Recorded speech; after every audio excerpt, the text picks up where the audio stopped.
Today we have Carlo Heissenberg from IPHT telling us about gravitational waveforms from differential equations.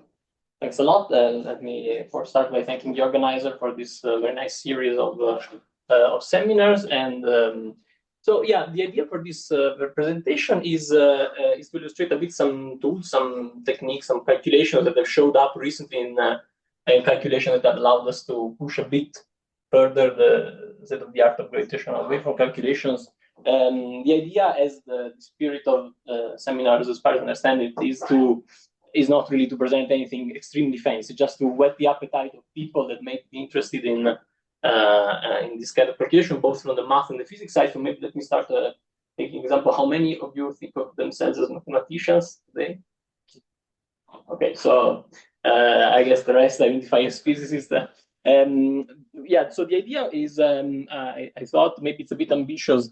If I don't manage to present the second part, it's fine. So the idea is to talk a bit about two different things. The first one has to do with calculating waveforms as we usually mean them, so measured by us, who luckily sit very far away from mergers of heavy objects, black holes.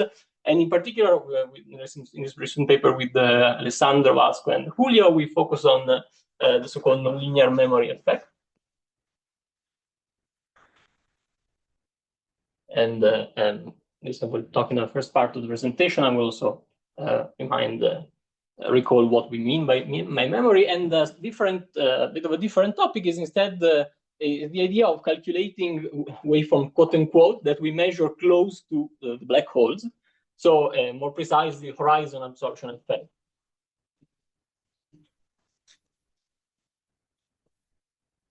And yeah, as I said, the idea is to sketch the physics derivation in these two cases, how we manage to get a tractable problem, and present a sample of some differential equations that show up in these two setups. And yeah, please feel free to interrupt me at any time and questions on comments, of course. So yeah, let me start by, well, very generally by saying that we all love general relativity, which is a beautiful theory, but it's fair to say that when one actually wants to get an explicit analytic solution of a dynamical problem in general relativity, things can get very challenging very quickly. So the standing point we will start from today is to try to find an approximation that allows us to gain analytic control on the problem. In particular, we were going to focus on a two-body problem, two massive objects, which for today's talk are going to be non-spinning, say masses and 1 and 2. And yeah, as I said, when this is a completely generic problem, say the typical separation, which for us is going to be eventually called B, is generic, and the masses are generic. It's a very challenging problem. So there are two strategies that have been particularly useful to obtain simplified setups. One is to consider scatterings at a large impact parameter, or more precisely, in a regime in which the typical Schwarzschild radii, if you prefer, the length scales associated with these curvatures produced by these two objects are very small compared to the typical separation. So this is going to be a setup in which the two objects interact. They are far away, eventually fly off quickly. This is going to be impact parameters. And in this setup, a prominent role for pushing the state-of-the-art of calculation has been played by scattering amplitudes. So the idea is to import a lot of technology that has been developed by people that were interested in collider physics to actually tackle the explicit solution. So the goal would be to express observables such as the deflection experienced by the two objects, the scattering, and of course the gravitational waves that they emit, as they are eventually measured by an interferometer experiment at infinity, say, in terms of the initial data, so of the impact parameter and of the velocity, say, of each of the two objects. Another sort of complementary approach can be instead to play with a different small quantity, which is the ratio of the two masses, say, small mass ratio. By the way, and this is the domain of the so-called Minkowskian approximation, PM. Instead, another idea could be to try to play with the mass ratio. Consider a setup in which we have one heavy object, say the one with mass m1, and a tiny one, which essentially to leading order only moves in the geometry really dictated by the heavy object, moves along essentially the geodesics of this geometry. And these are the so-called extreme mass ratio systems. And the winning strategy in this case goes under the name of black hole perturbation theory.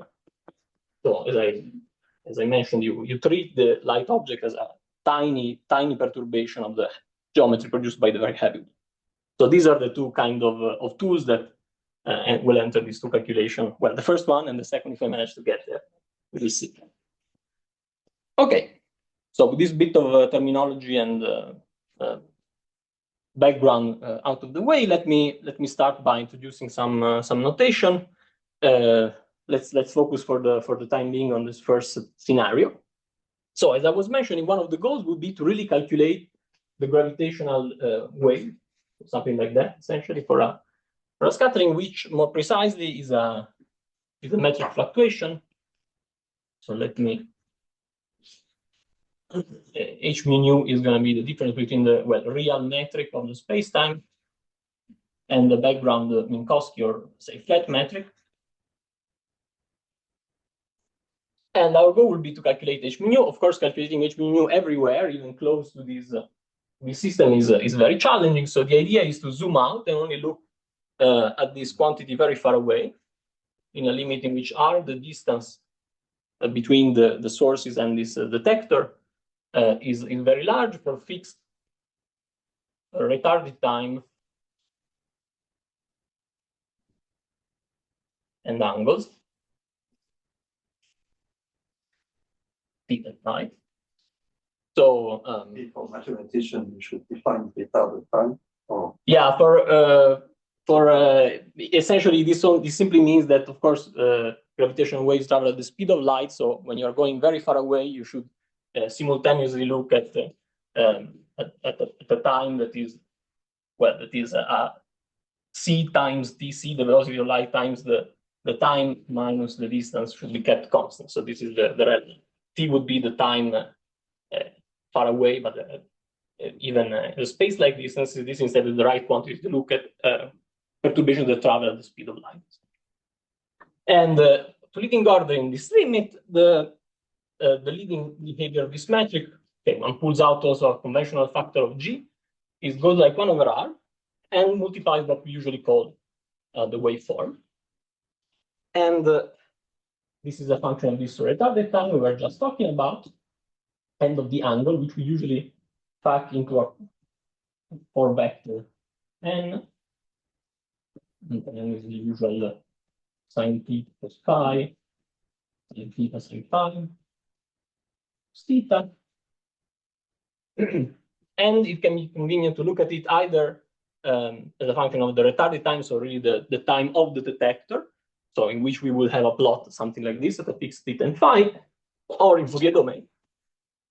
So apologies for those who are very familiar with this topic. This is a boring introduction. Hopefully it's useful to bring everybody on the same page. And this is sometimes called the spectral waveform, or if you prefer, the waveform in frequency domain as opposed to time domain. Now, this is it's a simple looking quantity, just the value of the field very far away, but still solving for it as an exact function of the dynamics of the binary is challenging. So let me try to hit it with a streak of approximation and try to simplify our line. The first one will be to look at it not for generic omegas, or if you prefer for generic values of the retarded time, but in what is sometimes called the soft limit, which simply means looking at small frequencies. So the statement is that for small omegas,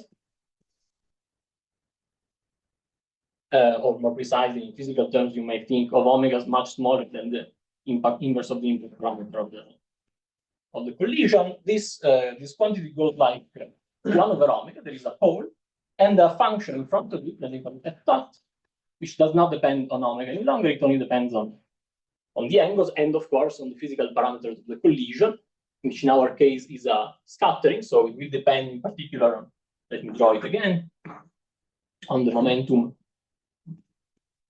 of the initial state. Then this logic will interact and will fly off to infinity. Final directions.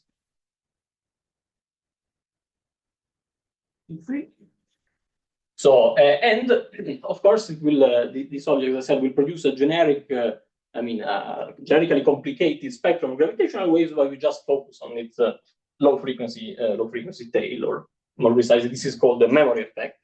The reason is that, in the frequency domain, we have a pole 1 over omega, but in time domain, we do this Fourier transform from omega to u that we just talked about. This corresponds to a step function. So this is really a permanent change in W without the tilde. So the one in time. And of course, this is a very well-known phenomenon. It goes back to the early 90s. What I wanted to talk about is the fact that this F has two pieces that have two essentially different physical interpretations. The first piece is usually referred to as linear memory. It takes the following very simple form.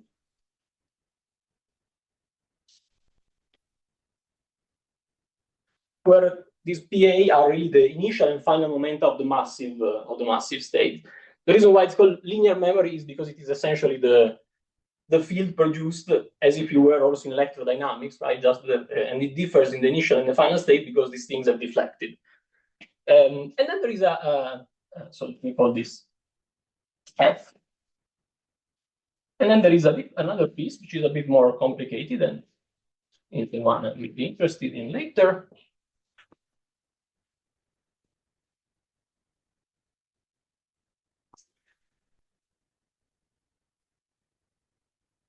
Which is instead called nonlinear memory. Let me call it delta. Hopefully, I'm following our notation in the paper. So what is this thing? Well, you can think of this as turning. Looking at the formula, you can just think of this as taking the linear memory and replacing the sum by an integral.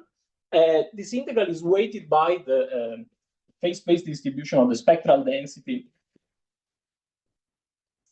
of gravitational waves,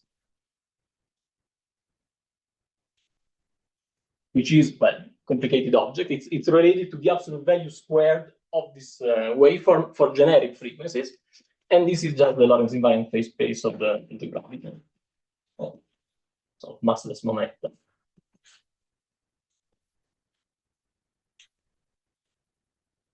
And okay, as a disclaimer, I will work in the dimensional regularization for later convenience. Let me introduce this, although in this formula I might as well just d equal 4, but later it will be important to keep d slightly away from dimension, as we mentioned also in the kickoff meeting, for instance, to tame some divergences that appear at intermediate stages of the computations. So this is called nonlinear because it's related instead of the hinder of the soft gravitons, if you want to think in terms of particles emitted by the massive particles. It is sourced by the soft gravitons that are sourced by the gravitational waves themselves. And essentially, you can think of the nonlinear nature of this formula is kind of apparent because, well, W appears here, but it also appears here squared. So your convention for P, they are outgoing. Yeah, by at some point, Paolo, they're really convinced to use this all outgoing convention. So minus P1 and minus P2 are the initial momentum. That's okay. But is there not still a minus sign? You use the signature mostly plus. Mostly plus. So no, there'll be still minus P dot n down here because but this is P dot n. Yeah. Minus P dot. This is negative. So you have not an overall minus sign. I think you have maybe you have in mind that the permanent change is equal to minus at pocket. That's right. Yes. Okay. Very good. And yeah, so this is a very compact formula, but for our initial purposes, you remember I said we wanted to have an expression which gives us the waveform as a function of, say, P1, P2, and the impact parameter of the collision. Well, this is not yet what this job, the formula does for you. So to actually do that, we will introduce the approximation I was mentioning, so the PM approximation. So in the PM limit, you can expand and you can obtain explicit expressions, say, for P4 and P3 as functions of P1, P2, and B. And this has been done to very high orders, PM1 and 2 over B small. And you can expand, then terminology usually is 1 PM means to leading order in this quantity, 2 PM subleading order in this quantity, and so on and so forth. Let's say the linear memory is simply determined by re-expanding P3, P4 in terms of P1 and P2 plus all these corrections, and these have been calculated to very high orders by several different groups. I think the state of the art for the fully use P1 plus P4 explicitly calculated by several different techniques, including amplitude, word line methods, etc., etc. I think today the fully known quantity is the 4 PM, and then a lot of results are already available also on the 5 PM. So essentially, once you know these results, calculating the linear memory is completely trivial. You just substitute the formula that other people have calculated for you, and you Taylor expand. So this is a simple task. But maybe you wanted to say that this is exact. Exactly. So this formula is very nice because it only relies on the soft approximation and does not rely on any approximation of the dynamics of the two-body system. Yes, that's very important. But for our initial goal, which was to really have an explicit expression in terms of the initial parameters, it's a bit unwieldy, right? So exactly, in order to have an explicit, to actually solve it in the usual sense of the word, which is express everything in terms of the initial values, we have to resort to approximation. One of them is PM.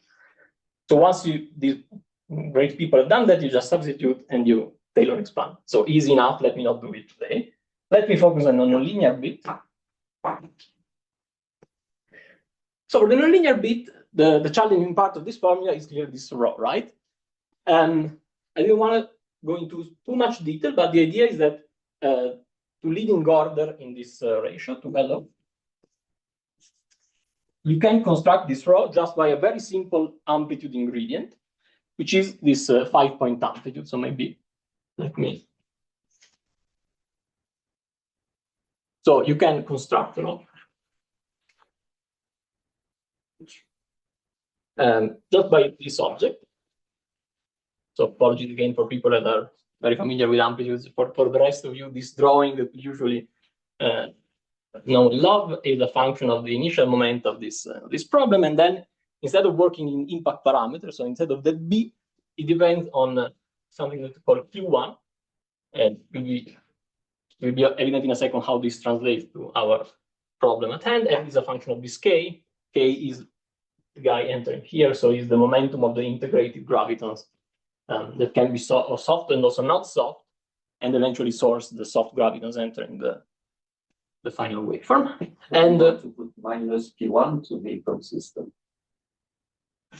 No. Here in drawing, here is the momentum of the outgoing gravitons. Yes, sorry.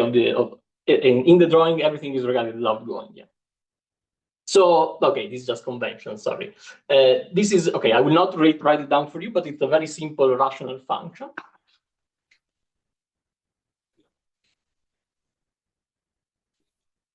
And I think for the first time in this particular context, has been calculated in a paper by Luna, Nicholson, O'Connell, and White in 2017. But okay, for the purpose of this presentation, the message is this guy is very simple and it's under control. What do you do with that in order to construct row? Well, you essentially have to glue 2 copies of this guy in order to construct the absolute value squared of W tilde. Let me not go through the details, but the bottom line is that when you to leading order in this PM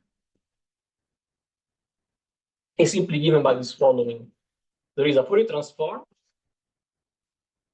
Let me write it down and then comment on the various ingredients.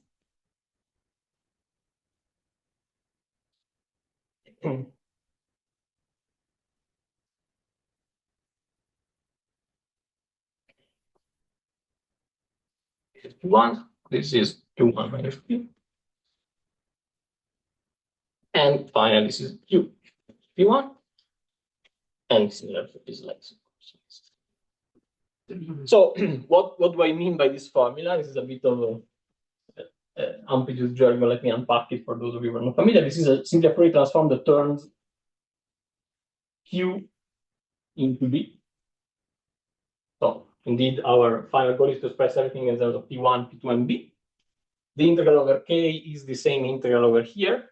And by drawing these two blobs glued together, what I mean is that you literally multiply them, you contract them, they have some in structure, let me not write it down explicitly. And the important point is that you integrate over them by multiplying by the Lorentz invariant phase-space measure of the three states that appear there. So there will be this bit over here for the graviton. And then there will be a suitable delta function for the massive state, which in the limit that we are considering here are actually linearized. So let me maybe write it down for you at least once.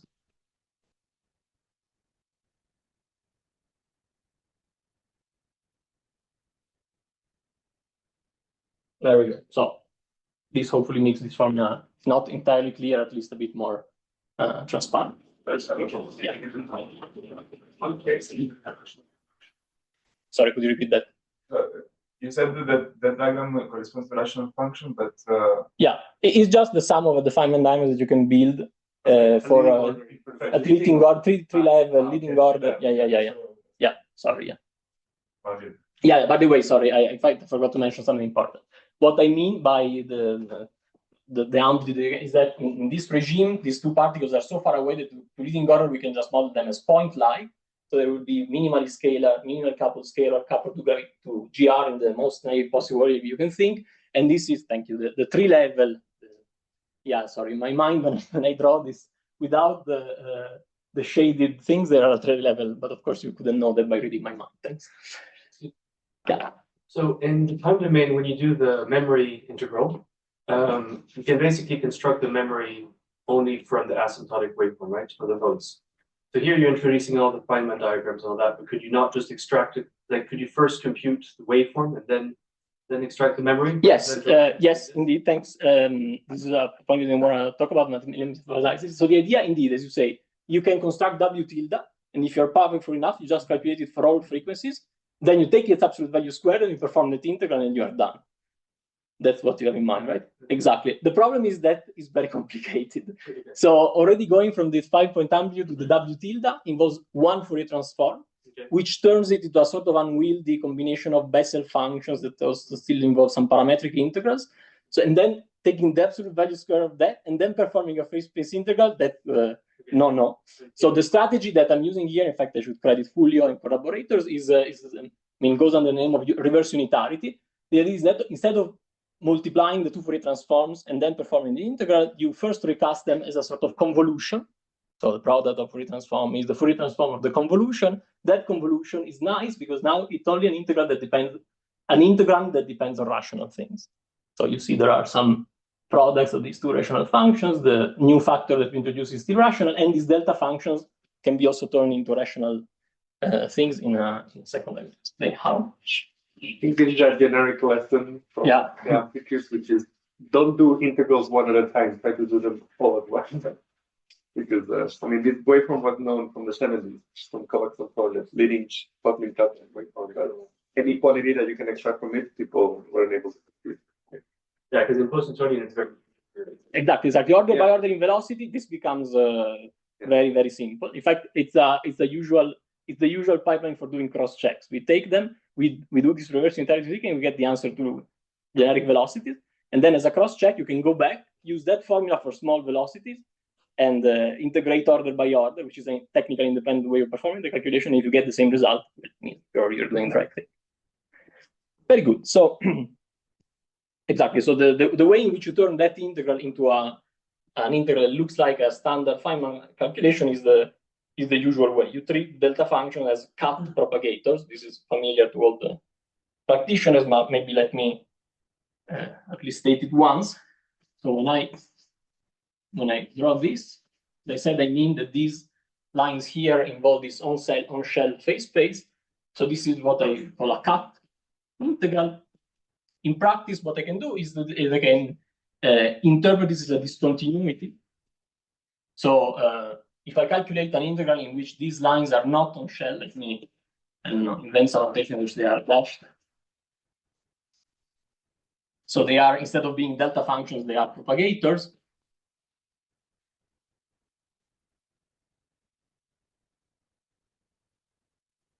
You can just calculate them as if they were usual Feynman integrals. You can apply the whole pipeline of integration by parts, identities, differential equations, which is where I want to get to.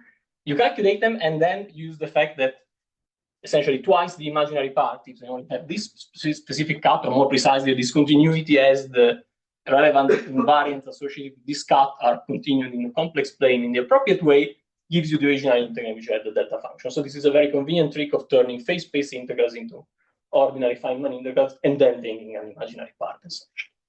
So this is a reverse unitarity if you want to note down the buzzword.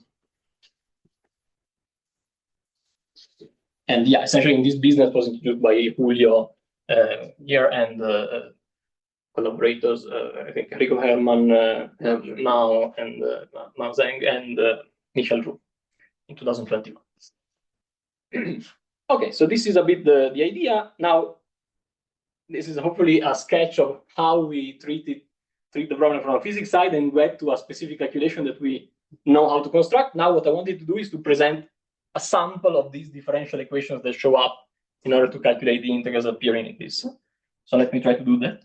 In your thing, it's not the cut, it's not fully cut. You use the cut to compute the object. So now no, it's the other way. So in our calculation, it is fully cut. It's really a phase space integral.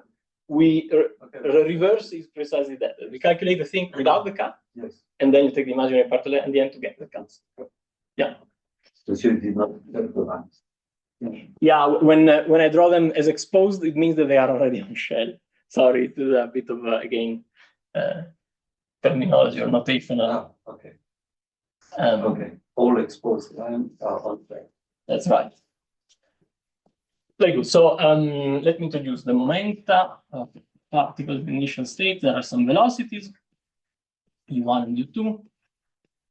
And okay, at some point I really should start calling these things gamma, but for today I didn't do it. This is the relative Lorentz factor of the two particles in the initial state, say the Lorentz factor of particle 2 as seen from the rest frame of particle 1. So this guy goes from 1 to infinity. And it's convenient to introduce another parameter that rationalizes some of the square roots. This guy instead goes from 0 to 1, to 0 in the ultra-relativistic limit and to 1 in the non-relativistic limit. And okay, the family I wanted to talk about that you can reduce your problem to by following this pipeline is the following one.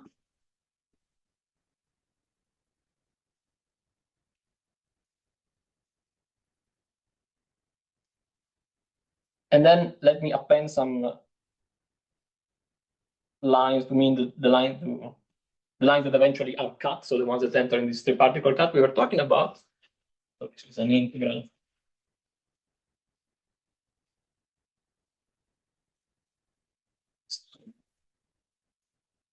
And then 1 divided by all the denominators raised to the appropriate power. 9. And the denominators are as follows.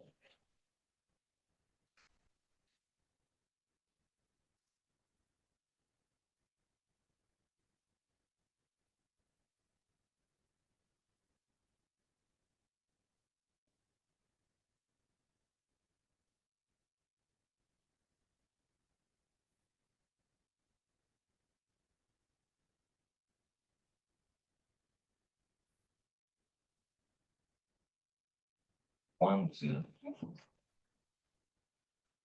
being row 9. Okay. And maybe more informatively, this family of integrals is associated to a drawing, which is in this case an H family, maybe can use colors. This would be massive line number 1, would be massive line number 2, and the intermediate ones are the gravitons. This would be the Hazeltine cut. And the numbering is as follows: 2, 3, 8, 7, 9, 5. Very good. So you may notice that 4 does not appear. 4 can play either a role of a so-called irreducible numerators, which is needed to make this a self-contained family that can be studied, is closed under this operation of integration by parts I was mentioning. I think it was already by Julio in a kickoff talk. And in our case, it can also play the role of the extra propagator that is associated to the massive line. However, at this point, you may complain that this family here only involves U1 and U2. Instead, the original problem contained this n. So you remember k dot n, which therefore contains the theta and phi, right? So where the theta and phi go. So the strategy that we ended up with is instead of calculating this quantity at fixed theta and phi, the idea was to trade the theta and phi for a dependence on Lm. So project means projecting over so-called spin-weighted spherical harmonics.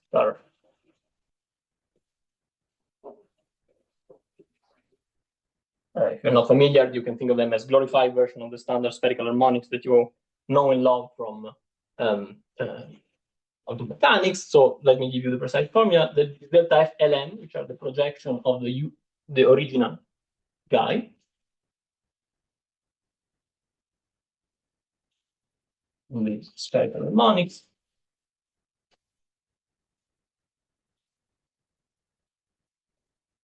And then there is probably some theta, the theta defined, epsilon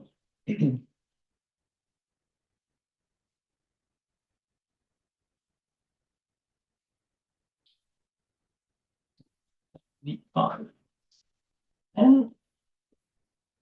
And the nice feature that was already known since a long time, I think one of the first works was by Blanchet d'Amour, is the fact that when you perform this multiple decomposition, you can see the theta phi dependence in the original F only appears in that denominator here, and you can perform this decomposition for generic LNN.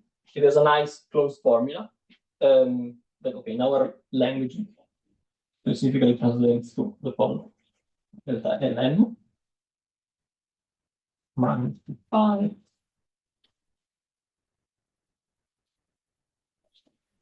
there is a normalization factor. Let me not write it down fully explicitly. This is the usual basis of symmetric and trace-free constant terms, so that you also use in usual quantum mechanics to build your spherical harmonics, this Fourier transform that appeared also there, and finally the integrals that we can focus on.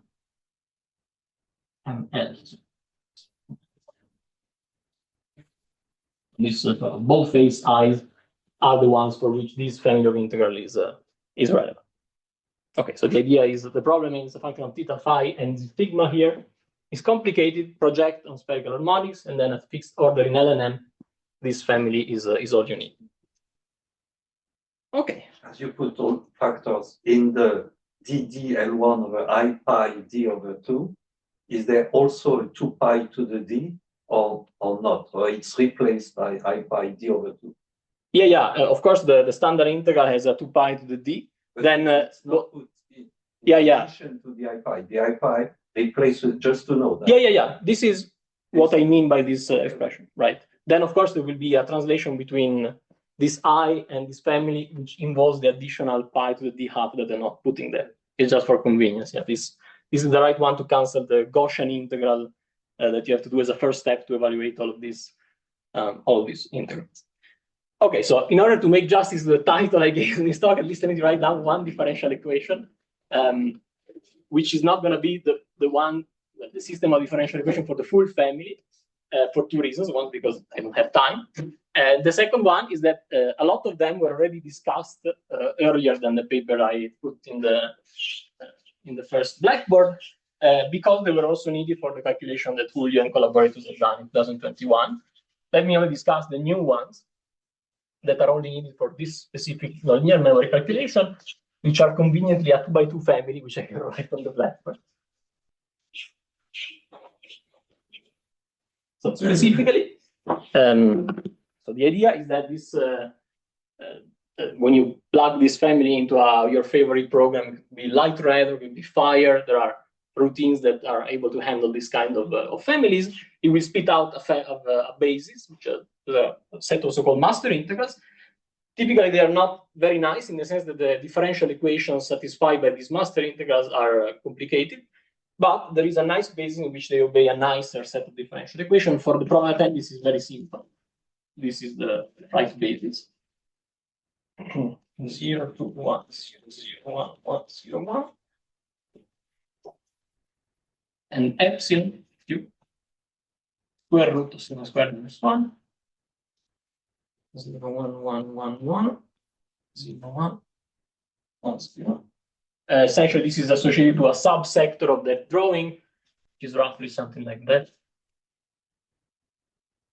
with or without the new propagator, this rho 4, that plays the role of the new ingredient, essentially. And they satisfy the following simple. So how many master integrals in total you have a system? Yeah, the full thing has order 10, so not that much. Okay. It's a very simple. Subsystem. This is a subsystem that is a closed. Which is decoupled. Exactly. So now I'm writing it down. The decoupled subsystem is very simple.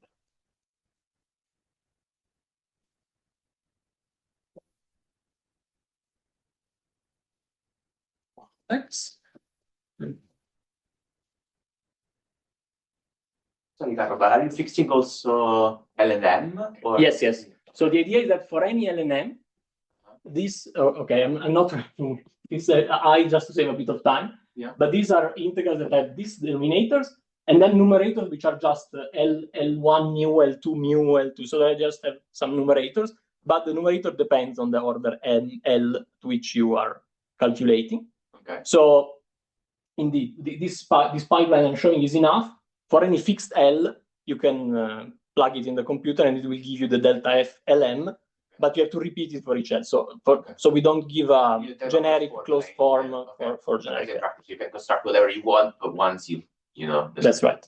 But the differential equations are the same for this subsector. Exactly. For all LLM. Exactly. But not for the rest of the master Also. integrals.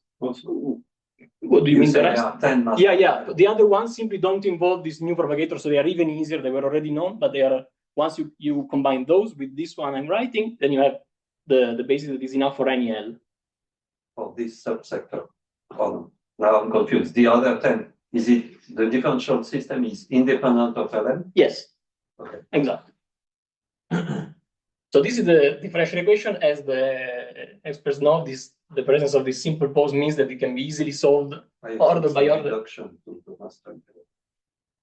Exactly. So the numerator becomes more complicated, so the reduction becomes more complicated, but the basis stays the same. So the idea is that since there is this epsilon here, the solution is very simple, order by order in epsilon, which let me remind you, is 4 minus d over 2. So this is something we want indeed take to be small. So to leading order, this is simply telling you that the leading order in epsilon of these guys must be constant. They do not depend on x or on the velocity. And then order by order, you can solve them by plugging the leading order here, integrating this, we give you some log to leading order. And so the only thing that I have left to tell you is how to calculate this boundary condition that you have to start with to solve the differential equation plus boundary condition problem. And this can be done conveniently in the small velocity limit, which means x tends to 1. Since I'm slightly, of course, as I expected, I'm a bit short on time, let me not go into much detail here. The idea is that you write down the parametric representation for, say, for this guy over here, for F1. And you remember that this continuity, so let me know like this. There is a, for instance, I find it convenient to use the Stringer parameter representation. which introduce a parameter for each of the denominators that appear over there. And then there are some two polynomials. So this would be in principle, if you manage to calculate it, the answer for generic x and generic epsilon, so too much. The small epsilon expansion is captured by this differential equation, so that's not what we want. A complementary thing that you can do is that you can expand for small x this representation for generic epsilon. In this way, you get the complementary information needed to fix the boundary condition for the differential equations. So to do that, you have to apply something called the method of region, which also showed up in the first talk by Julio, I think, as x goes to 1. And what you can easily convince yourself of is that if you just take x to 1 inside the integral, you will get something whose discontinuity is 0. So not very useful. And this simply means that you haven't taken into account all the regions. The region that eventually matters, so let me write it down for you in case you want to repeat the exercise as well, as you're at home and with your feet in some cold water and want to relax.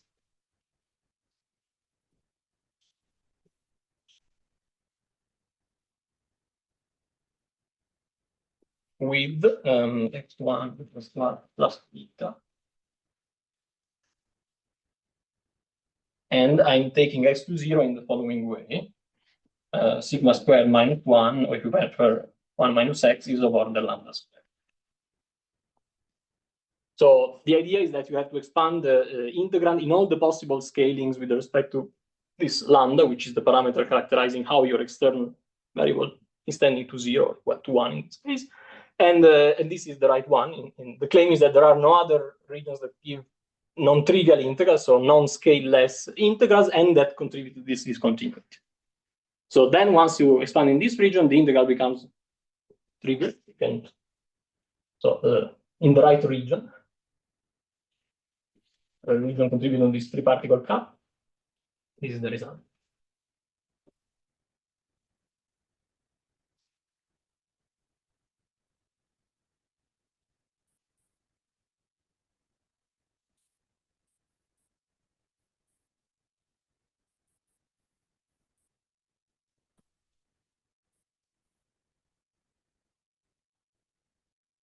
As x. Okay, and then you can repeat the same exercise for the second one and show that the limit as x tends to 1 of the other guys instead is 0, as is kind of suggested by the fact that there appears sigma squared minus 1 here. So it looks like the tail. I mean, this is 1 over velocity to 2 epsilon. So there is a log of the velocity. Indeed. So one thing that you can do to cross-check that what I wrote is consistent is that this expression should solve the differential equations to leading order in velocity, but for generic epsilon. And as you correctly point out, there will be some logs, and those come from the integration of this guy over here. Which, as you can see, you can simply put 2, 1, right? You cannot just put x to 1 in the differential equation, and this is consistent with this observation. Yeah, thanks. Okay, so this was so for f1, I have f1 prime equal 1 over, I mean, simple thing times f1. Yeah, but then since is the generic solution? Yeah, there are some logs. It's a 1 constant, so. No. Okay. What I wanted to say is you can either solve this for small epsilon. So the idea is to write. This was exact in epsilon? There is an epsilon squared. No, it's here. Exact. What you the differential equation is exact. Exactly. Now, what you can choose, either you expand it for small epsilon or you expand it for small velocity, or both if you prefer. Here instead, I wrote the expansion of the integral for generic epsilon, but for small velocity. So this is simpler to do directly from the representation of the integral. Instead, the expansion for small epsilon, something like this, is simpler to do by looking at the differential equation. Simply because if you plug in some ansatz like this. But before in the ansatz, this is derivative of log of f1 equal. Yes, of course. I mean, it's trivial. Yeah. Okay, this of course, this is the limitation of doing something at the black. Right, I presented something that is very simple, so you don't really see the power of this method in this precise. Okay. Sorry. Yeah. This is meant to be illustrative of the technique that helps you in more general context that you cannot write down on the black for that portion. Thanks. Yeah. But it does have 4 regular singular points because it's x equals 1, 0, infinity, and -1. So yeah, even the solution entirely of that trivial simple linear equation. Yeah, but is it not? I have d log of f1 equal this, so it's. If you look at the first order, yeah. No, but exact, no. Yeah. No, exact. It's Yes. epsilon log of 2 of 1 minus x squared plus 2 log of x squared. Yeah, sorry. For F1. Yes, for F1. No, just to show that I'm following. Yes.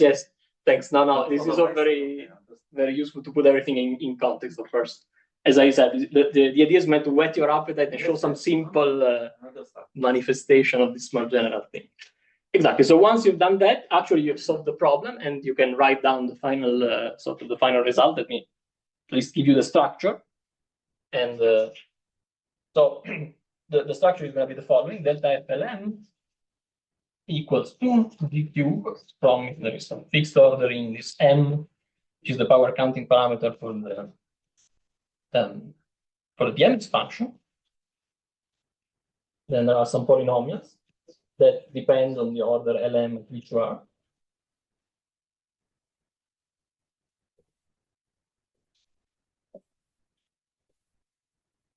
And then, the order, specific order at which you need to solve this differential equation, only some logs eventually show up.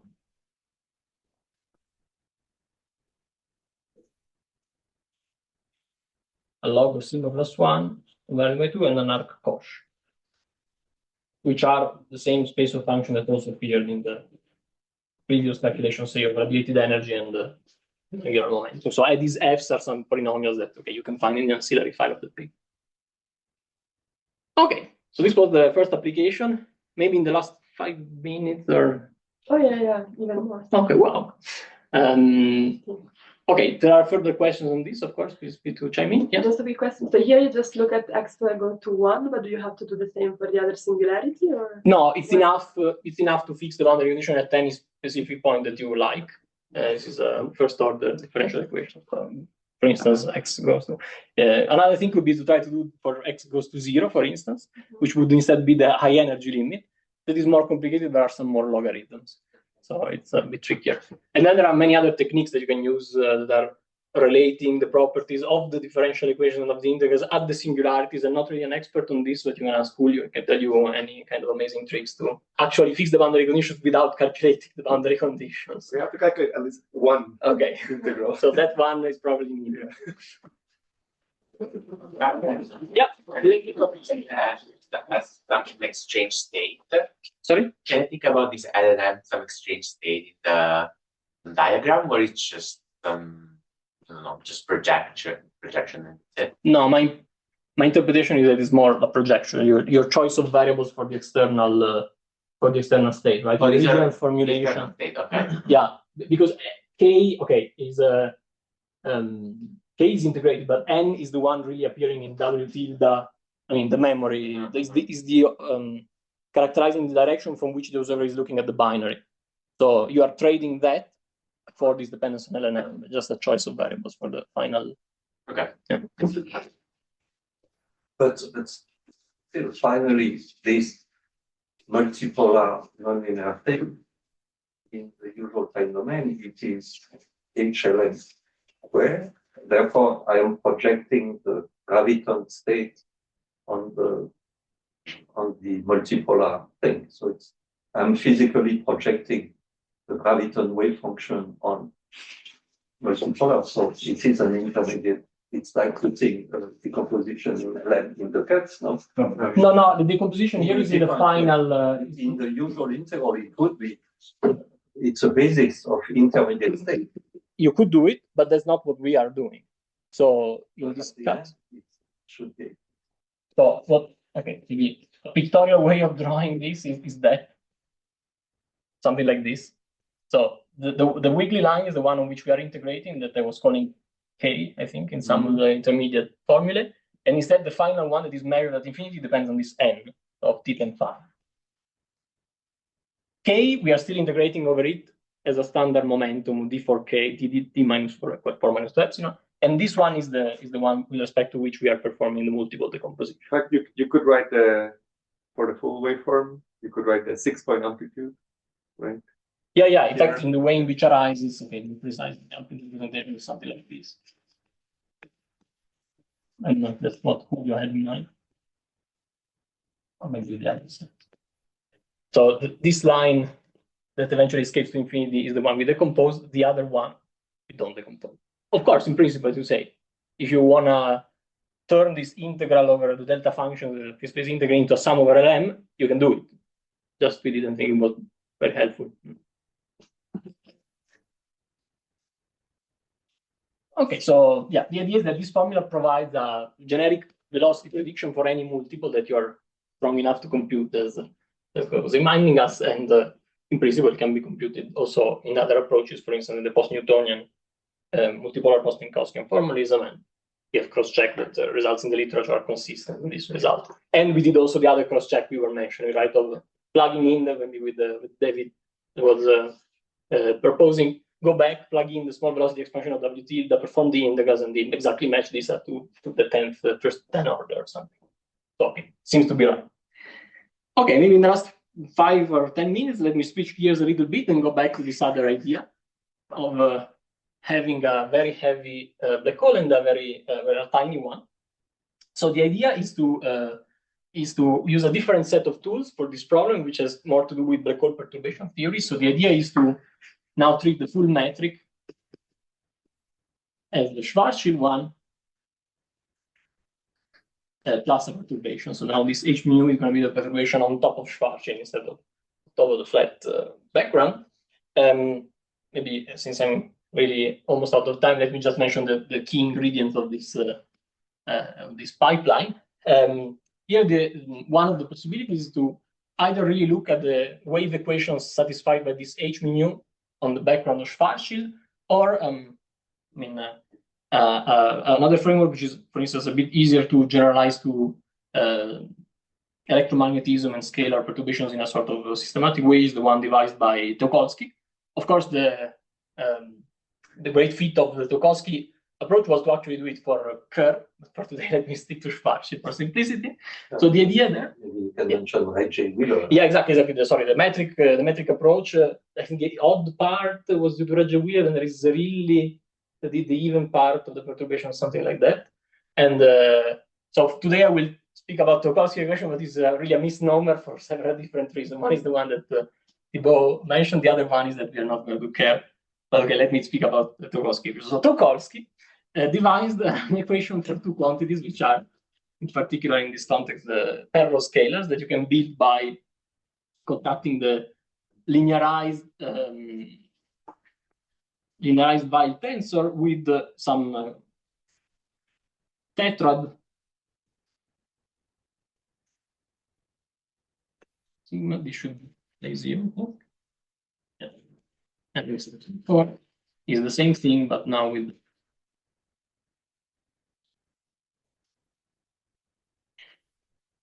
so this tetrad is a choice of four linearly independent null vectors that have an interpretation of the ingoing and outgoing directions, essentially, and then two more that essentially play the same role that epsilon was playing in the calculation earlier, basically the polarizations of the gravitational wave transverse to the direction of observation.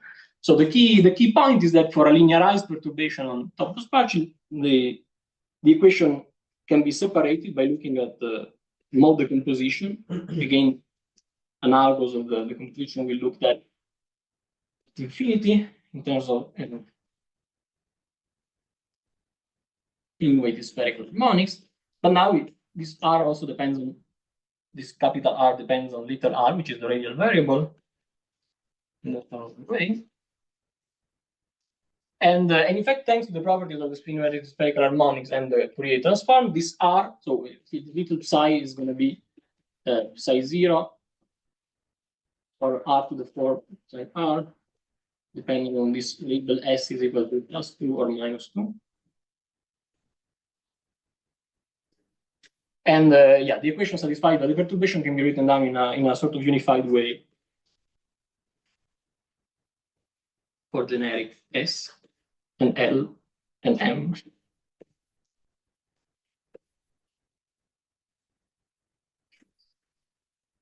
Let me unpack this.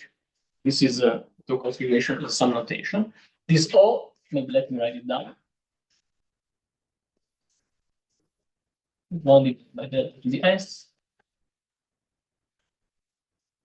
with M. This will be the mass of the black hole times G. dr.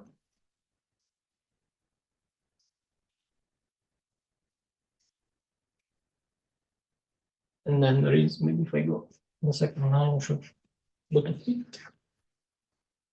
R squared square IS.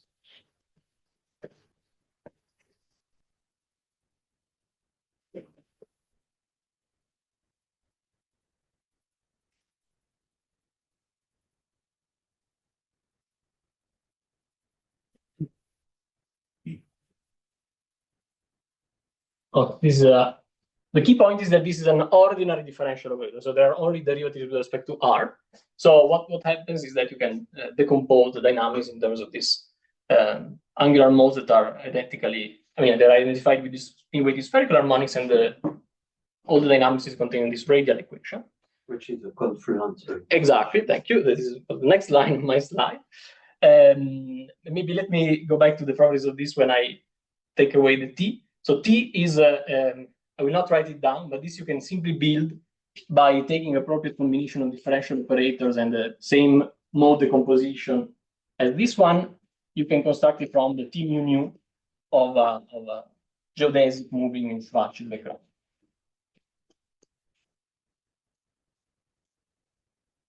Okay.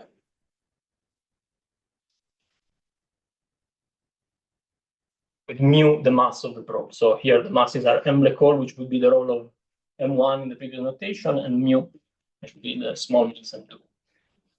Okay. Then, as Thibaut was reminding us, one of the reasons why people are interested in this is that when you take away the source, so look at the homogeneous Topolsky equation. This is a confluent-Owen equation with regular singularities that are equal to 0 and are equal to 2m, which is kind of apparent from this delta here, and an irregular one at infinity. So there is at that point you can go back to your undergraduate studies of how you were solving, say, the Schrödinger equation in 1 dimensions, and remember, for instance, at the time you were studying the equation for large distance from the say scattering potential. This is essentially the same. Here, the scattering happens close to R equal to 0, R equal to 2m. So you can study, for instance, what happens for large R, and you will find that there are independent solutions that scale like as follows. Let me call them R infinity. 2m over R to the 2s plus 1, e to the plus I omega R star.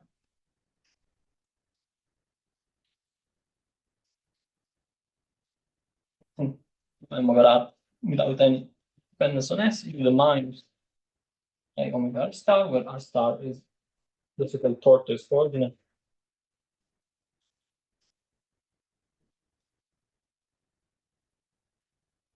And these are the interpretation of purely outgoing and purely ingoing solution, for the reason that when you plug them back into this mode decomposition, you see that the first one is a Plane wave traveling radially outward, and the second one is a traveling radially inward at infinity. And by this, I really mean that then on top of this, there are only corrections that are of order m over r, no other funny business. And then similarly, you can study what happens at the horizon. You have an RH plus.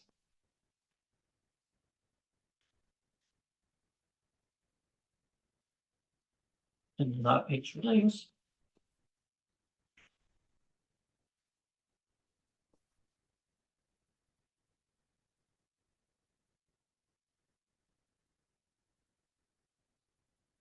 Which are the same interpretation of ingoing and outgoing mode, but now close to the horizon. Now, the reason why you care or we care for this specific application, is that from these solutions you can build the solution of the homogeneous equation, you can build the solution of the inhomogeneous equation according to the standard technique. But at least are in the following. This is going to be a solution proportional to the one which is purely ingoing at the horizon, so RH, but with the normalization it is going to be more convenient in a second.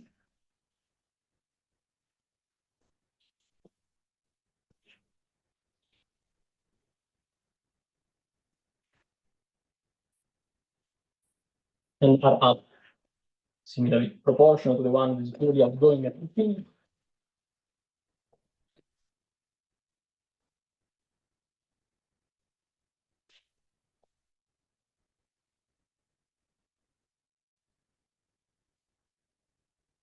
So you remember, if I choose a solution that is purely outgoing, say it's purely ingoing at the horizon, of course it will be in general a linear combination of solutions that are purely outgoing or purely ingoing at infinity, and the coefficients are essentially the scattering amplitudes, and similarly for the other one.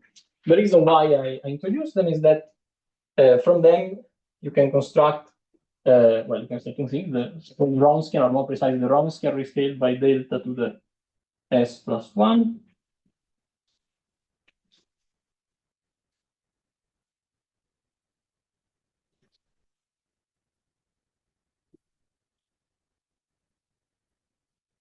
And you can show that using the Théorique equation satisfied by R in R out, so the homogeneous one, you can show that this W does not depend on R actually, so constant. And then the solution of the original equation, so again, is it can be built as follows. So now this depends on on omega, sometimes I will omit omega and R.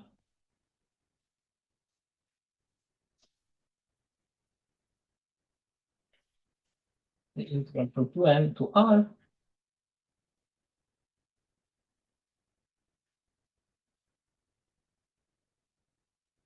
And yeah, let me omit the dependence on omega everywhere, although of course everything also depends on omega.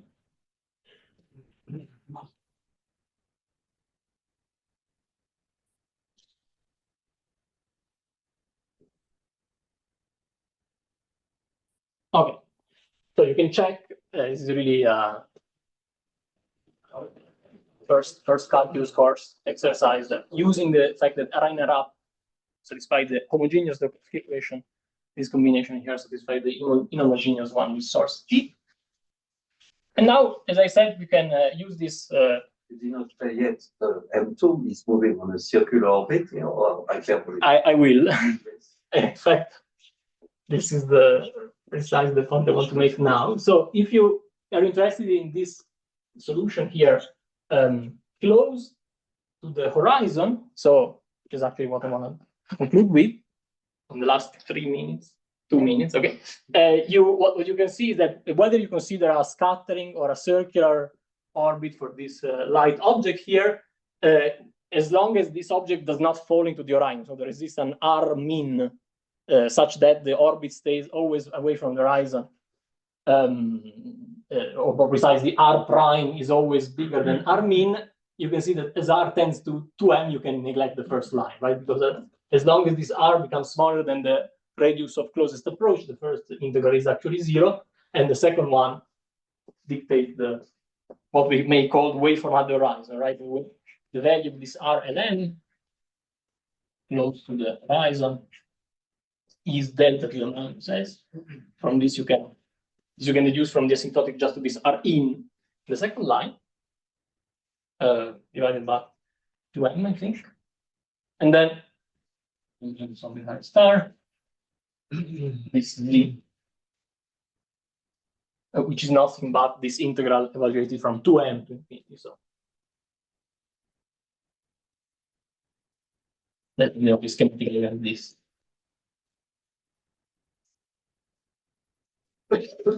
Now, instead, you can also use it to discuss the behavior at infinity. The situation there is slightly less transparent from the formula I just wrote.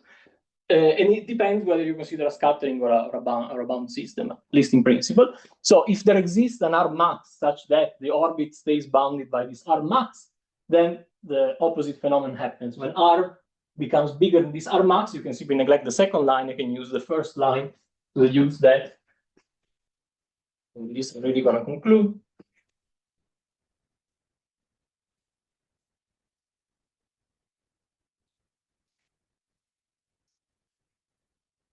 This is the same integral with R in replacing R out. For a scattering, it's a bit less obvious, right? Because in principle, there is no R max such that the second line is completely negligible, but there are two considerations. One is that when you focus on S smaller than 0, in particular S to the -2, you can easily convince yourself that the first line is going to be the dominating one, the one that goes like R to the 3, and is the one that is eventually connected to our usual waveform at infinity. So this is a connection between psi4 and the waveform at infinity, if you want, which is proportional to this ZLM infinity. And maybe in the interest of time, let me leave it at that. And if you want to discuss what happens of psi 0, we can discuss it offline. So instead, the other one is a nice connection between psi 0 and the waveform on the horizon, proportional to this zeta. So what we did in this paper with Andrea and collaborators was to evaluate them explicitly a leading order in the PM expansion. So combining this the core perturbation theory approach with a scattering geodesic that is also a verifier, a very large impact parameter. So the leading order prediction for this WH, both in the core perturbation theory approach, so to leading order in the mass ratio and to leading order in PM. The result is simple for generic velocities. And once, I mean, of course, we don't really expect them to measure them close to the horizon of black hole. It's a bit impractical. But one application is that then you can use them by taking absolute value squared and essentially the same formula that allow you to calculate the energy and angular momentum emissions at infinity allow you to calculate the energy and angular momentum that are flowing inside the black hole. And what is the result for the change of the mass of the black hole during one scattering event?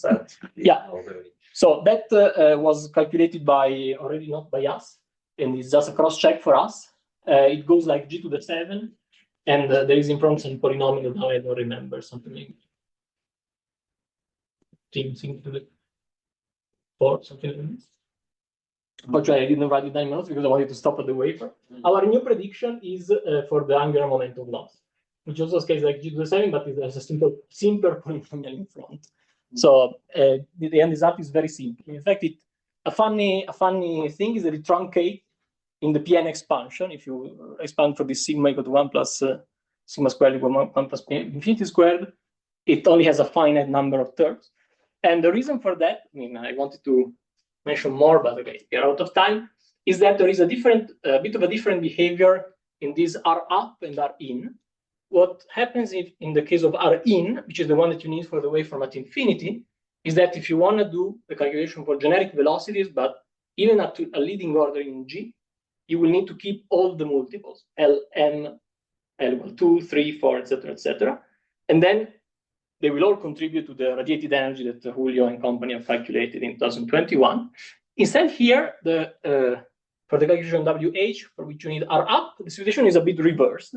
It happens that the multiples with low L are dominating even for generic velocity at leading order in G.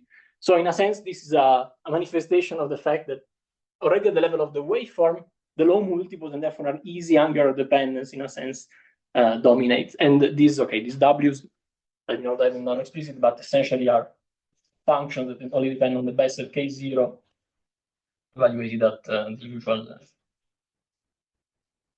argument. But this is true for generic velocity. So there is some combination of these two guys, this simple coefficient for L equal 2, say, and they can be easily integrated to get the final result. The order in G of the angular momentum loss is the same. Is the same.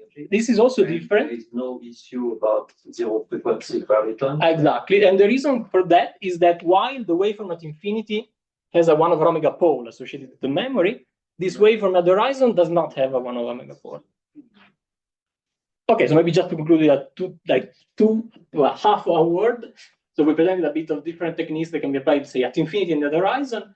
Of course, there are many different directions we were exploring, say, of course, higher orders. One issue that I find particularly fascinating, although it's probably very hard, is to study what happens when the objects become ultra-relativistic. And maybe the core perturbation theory could shed some light on this puzzling behavior, but that for the future to see. So thank you for your attention.